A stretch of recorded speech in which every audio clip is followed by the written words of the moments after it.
And I think that everything that you said is too much for me, but nevertheless, those who know me from what I write in Facebook, probably you expect something from this lecture, something not what they're going to hear. And as long as this topic, this block or unit is topics around medicine, I would like to talk about one that is important, which is where we are in the context of culture and in the development of civilization, because this is really important, because and there is a lot of frustration and nagging happening, because we don't always understand well why things happen like that in the world. During that lecture, I'm not going to speak with the propaganda of evidence-based medicine for those people who do not still accept it.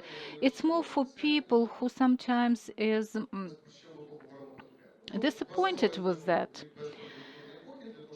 So, a couple of things about the culture, information about cultural epoch. Then we will talk about our medicine, and we will talk about postmodernism for our healthcare. Everything about what's going wrong. Usually, I talk about that, and some final slides. I will suggest what could be done to improve the situation. So it's strange to think that healthcare and medicine in general is separate from everything that we have in the world globally. If we look at the literature, at arts, so medicine corresponds to all those epochs that we used to have before, like Romanticism. It's the 18th, 19th century. It's Voltaire, Goethe, and the main idea of Romanticism is that the human being is the human being from like a capital letter, so a human being can do anything to overcome everything. So this is the concept for healthcare as well, for medicine. They believe in magic, that you can do healing from the distance, and also the medieval age philosophers are very popular, and Romanticism representative is Robert Liston. It's a Scottish surgeon. He is known for doing operation really quickly, and one of his achievements when he did the amputation of the leg, he cut the scrotum at the same time and two fingers of his assistant at the same time of cutting the leg. So that was the person. Then after Romanticism, we get realism. This is the middle of 19th century, and here we have a person who is not very seen, the simple, trivial, mediocre person, poor person, like suffering from poverty or suffering from peritonitis, because peritonitis is not too romantic. And medicine starts to help those poor people. Bill Roth works at the same time, operates on gut, and that's not too aristocratic. Louis Pasteur also doing something with different negligible things to find bacteria. And people with psychiatric diseases are also focused on, because, well, there's always been thought to be not real human beings.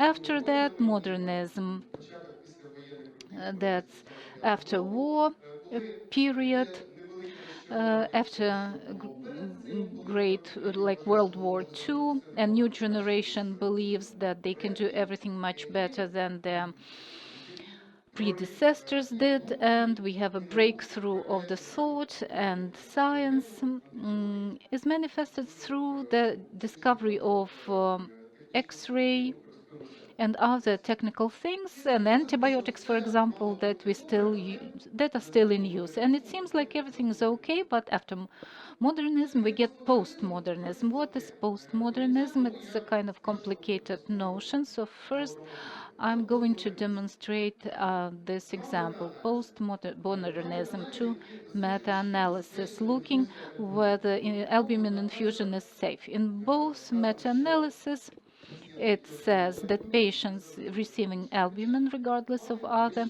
causes and reasons, had higher mortality. In one meta-analysis, the conclusion is that albumin should not be routinely used in clinical practice. In the other one, they say that we shouldn't worry about side effects of albumin, it's safe. So this is postmodernism, and we will talk about that in more detail.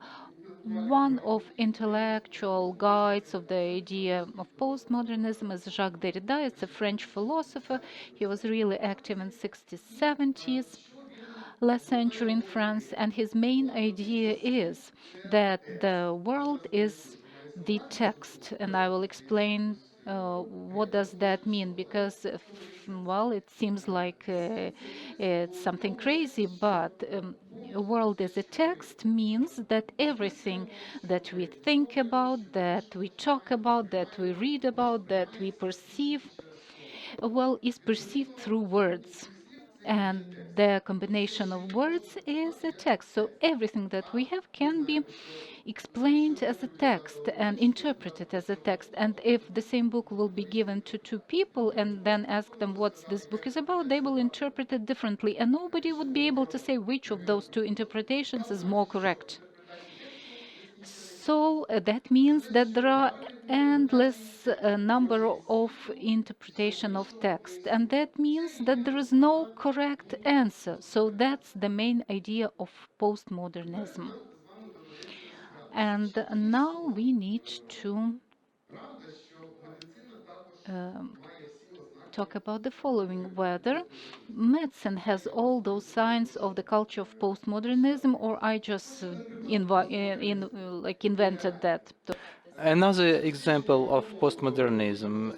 This study was sponsored by the World Cacao Foundation, and they studied flavonoids in cacao, how the cacao flavonoids influence the blood pressure of patients.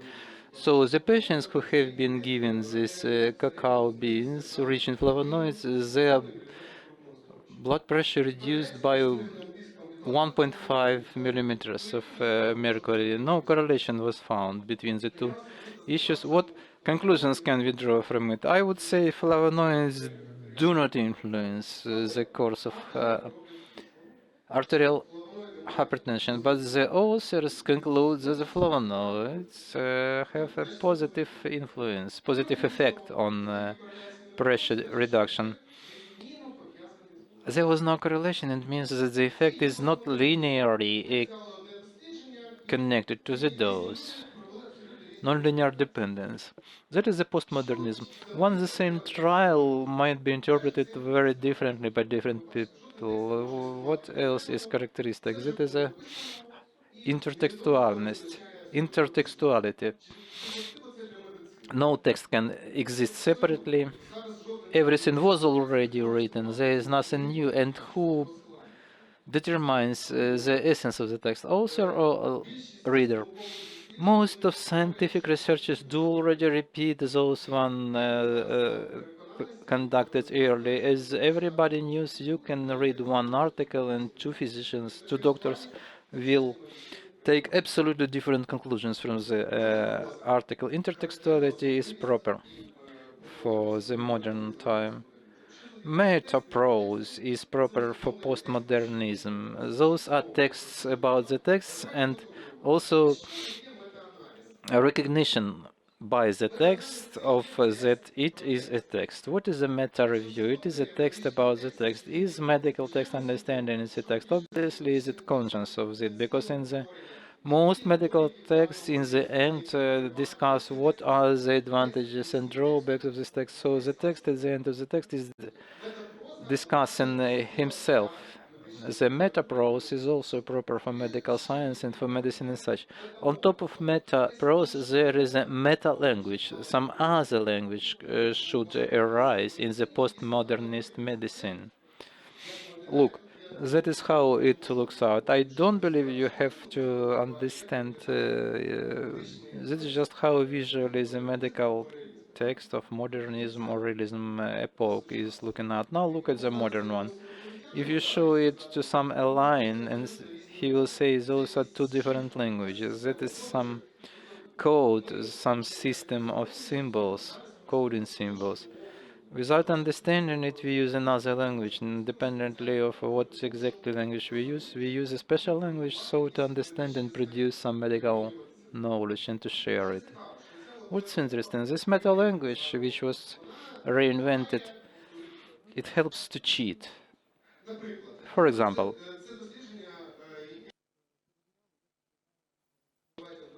this study checked how the angiotensin conversion enzyme antagonists do influence diabetes. The author says there's significant difference in the patient taking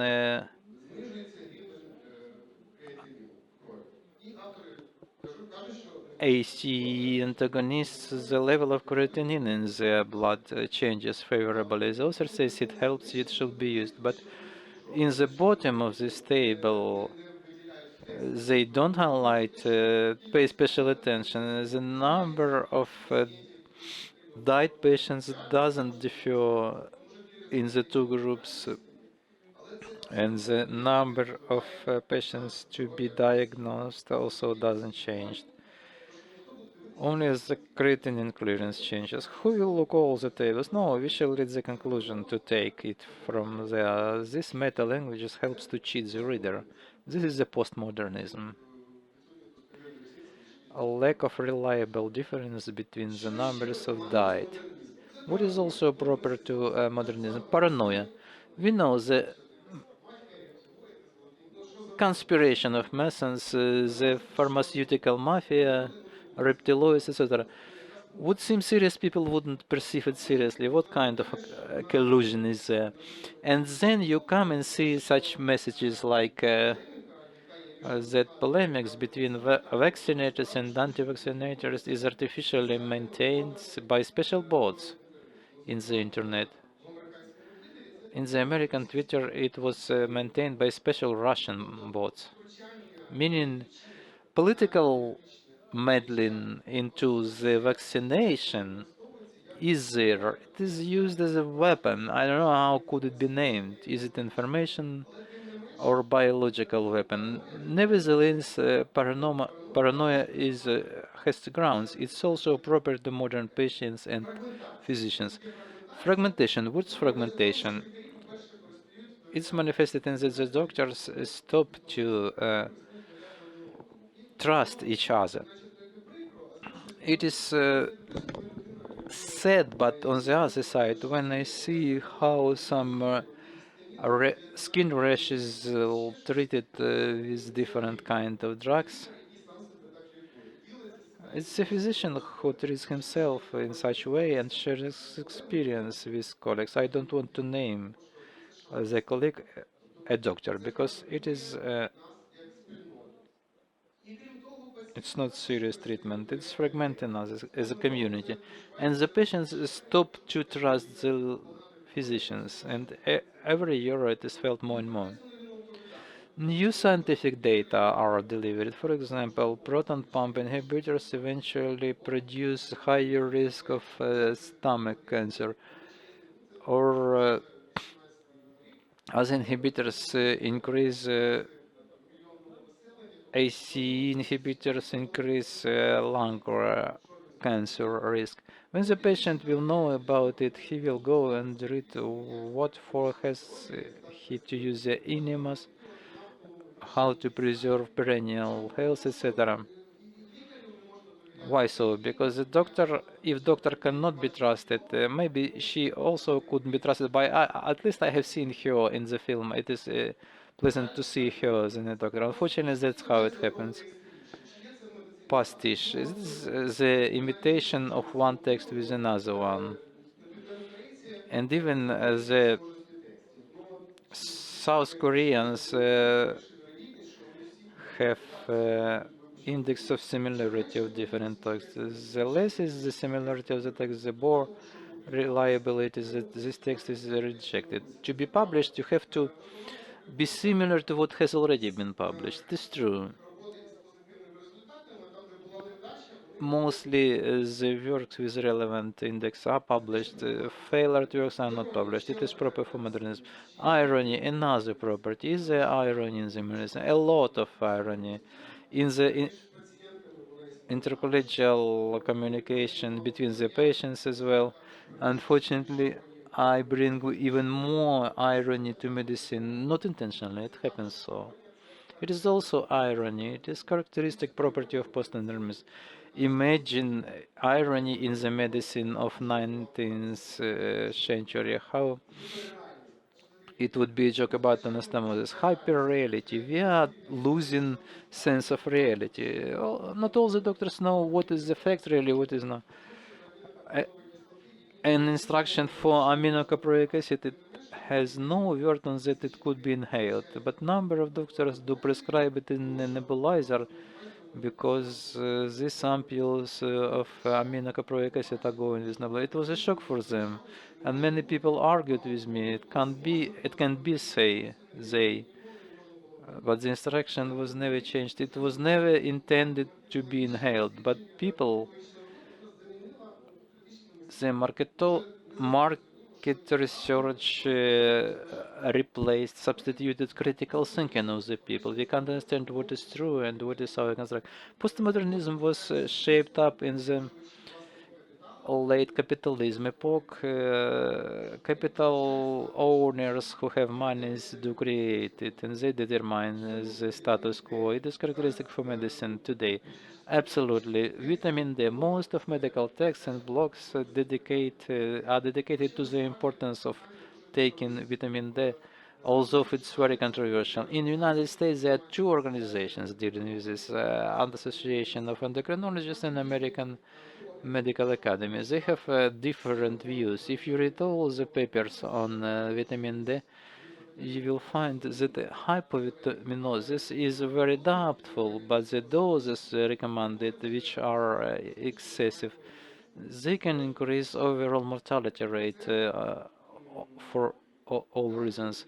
Those are the data from American Health Institute of Health.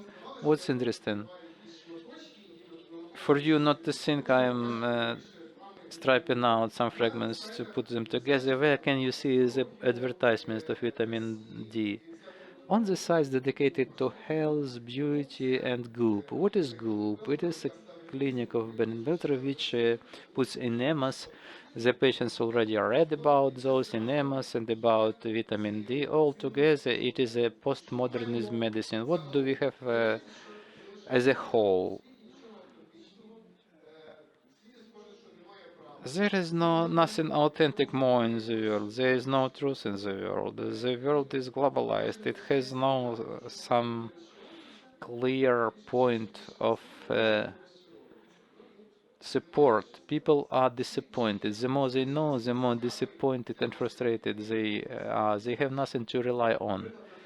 Do we doctors, physicians, have something to rely on? For example, the state authorities in our country no, in the West also no, because there are many issues. If one and the same drug is first registered in Europe, then in the US, the Europeans most probably will let a worse product to stay in the market than Americans, because in Europe, the lobbying of medical medicines is much more developed. Can we rely on guidelines? Eventually, yes, but not always. Because survival sepsis campaign, I believe everybody heard about it, is main document regulating sepsis treatment. It is a daughter product of the pharmaceutical company, which in the beginning of 2000 tried to center reactivated recombinant activated factor, which was not truly effective. But this guideline is issued by authoritative and independent organ, which is not trusted very much. This is Nobel Prize winner in HIV. He is now studying homeopathy in China. He is 80 years old. According to French laws, he can't be a member correspondent of the Academy of Sciences. So he went to China to earn money on homeopathy. Nobel Award winner. It is another person, not Nobel Prize winner, who cooperated with him. They have been working on the same lab. He now works with Materia Medica, those who produce anaferon. I believe no comments are necessary here. It doesn't prevent Nobel Prize winners to go be involved in who knows what. Can we rely on authorities? It is funny, it is ridiculous in our times. There are people with authority. Can we trust them? Who knows? Can we trust journals? Eventually, yes, but not all of them. Chief editor of New England Journal of Medicine, who retired after 20 years of work, she says she's very disappointed seeing where the medical journals go now. Most trials couldn't be trusted, she says. Could we try could we trust meta reviews? Not always.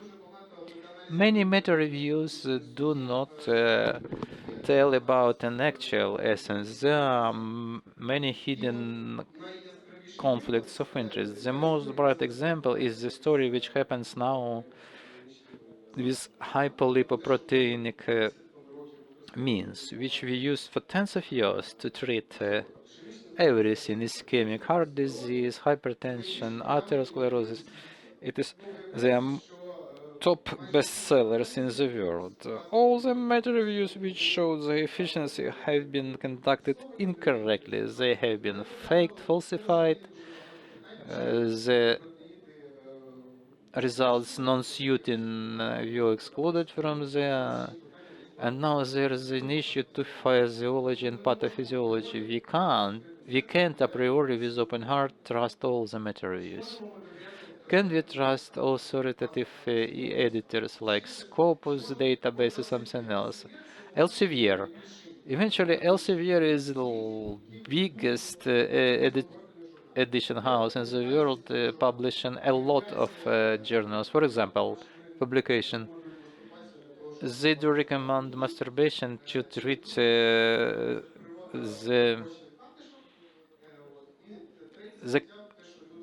congestion of nose. And this another article on the Down syndrome people have many in common with Asian type people.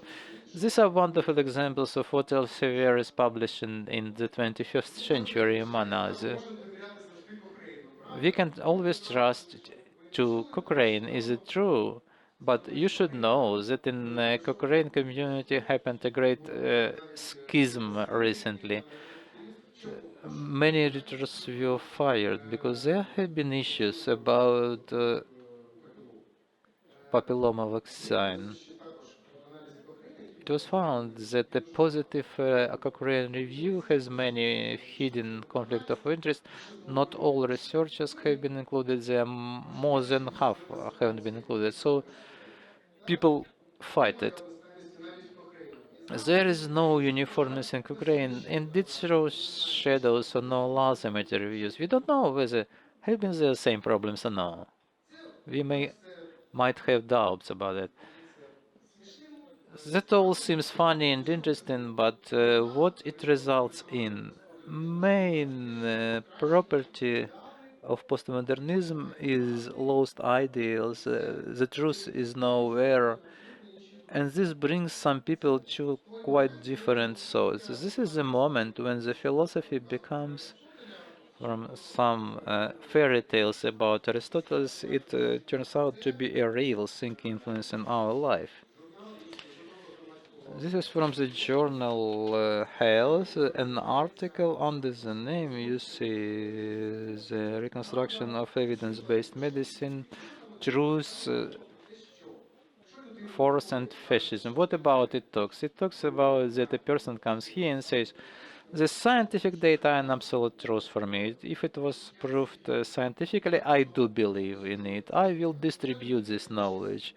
This person is a fascist because only fascists pretend to have some special truth to be imposed upon all the others. I'm not joking here. It is very strongly connected with counterstanding of left and right forces in the United States. It is also reflected in the medical field. Certainly up to now only in a few issues, but gradually it covers more and more scientific evidence-based medicine. What can it result in this life without ideals? I already talked a lot about how bad all this is. Somebody could ask me what should be doing with this? Should we at all do something with this? Otherwise, people who believe in science could call us scientific fascists. We can come back. We can try to counterstand postmodernism only using its own weapons. We can't go out of the cultural field of our own epoch and modernization. How can we fight modernism using its own weapon? Using for our advantage everything we listed above. Intertextuality. When we are working with scientific data, with medical data, you should always consider all the text in the context of other texts. Very often, when you find a publication confirming your thought, you want to dwell on it and to show everybody I was right.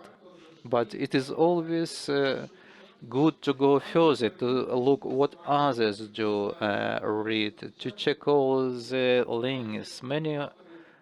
Oftentimes I read that the authors do quote incorrectly. They give a link and there is no those words. There is absolutely different confirmation. Meta language. These terrible tables with figures, with numbers, you have to get and understand what is there. Basically, it's not sufficient even knowing English or through a translator just to read the conclusion made by the authors. If you look at the tables now, And figures, very often you might think and about it differently than the author thought about that, because the author might have had conflict of interest, either disclosed or not disclosed to you. So you have to look at the raw data. You want it or you don't want it, but you need to know medical statistics. I know it on the beginner level, but still I know what this or that term means and how to use them. Fragmentation, we shouldn't be afraid of that. When I started to uh, write my blog, so the first question was, why do you think it's necessary to discuss problems like that? We shouldn't show doctors and show them in a bad light, so to say, but to support everyone just because we are all doctors is not possible if people are doing wrong. These are signs of fascism. You shouldn't say that all white people are good only because I'm white as well. Vice versa, if we like do something in like as one front, so if everyone is caught doing something bad, so it will cast a shadow to everyone, to go on good and bad specialists. So we need to be fragmented in our medical community. So one community having one medical ideas and thoughts should be together. We should be paranoid. Yes, we shouldn't just believe everything that we see or people write. Don't take it for granted. So the null hypothesis should be that information that I get is paid by someone, and it's better to dismiss that myth later on rather than believe it, and it could be a lie. And it's quite easy to reveal that myth if you do some search. We need some irony, and I've actually reminded you of Bill Roth many times, and but during those times when we did our treatment with a very solemn and grieving face, because the solemn and grieving face would lead to those grieving and deadly conclusions. A person who would think too serious of himself would into the sin of fall into the sin of pride. That person would stop looking for other pieces of information, would think he is a god. So we need to have some irony. So what postmodernists gave us, whether we had something good about that? Yes, it gave us Archibald Cochrane. So Archie Cochrane, who wrote his books, publications, who is the father of modern evidence-based medicine. So he wrote everything in the 50s and 60s. This is the best time for postmodernism when it flourished. So the principle of the evidence-based medicine is that the truth is unreachable, because in the big sense, some truth about biological processes going on in the body will never be known to us into the very little detail. So everything is absorbed by us through words, and just like, for example, we see that Newton mechanics rules have nothing to do with quantum mechanics, and now it's wrong. Now we have the rules of quantum mechanics. So everything we formulate and we say, is not true. There's never truth. No truth exists, and no person can proclaim something to be true is wrong, because there is no true. It doesn't mean that we shouldn't look for this truth. But that's the paradox. In order to look for the truth, we just have the armamentarium used, and that is evidence-based medicine. It's not an idol that we have to, pray to, and we have to be critical about everything. Try to see what's the essence of everything. And when evidence-based medicine is considered to be truth a priori, then it's discredited. Evidence-based medicine and statistics is just an instrument, is just a tool. Not to be like a monkey with a stethoscope, but to be a doctor with a stethoscope. As Albert Einstein has mentioned, evidence-based medicine is not ideal, but it's the best that we have today. And David Statham also said the same. And who else? Mahatma Gandhi, and also Winston Churchill. Gwyneth Paltrow could have said that as well. It's a fake citation, but I would like to complete with a real citation. This is Umberto Eco, one of the favorite writers. He is an wonderful example of postmodernistic literature, who said it's better to be wrong, but rationally wrong. If not, then why we should be doing so much to become rational creatures? And I would like to finish as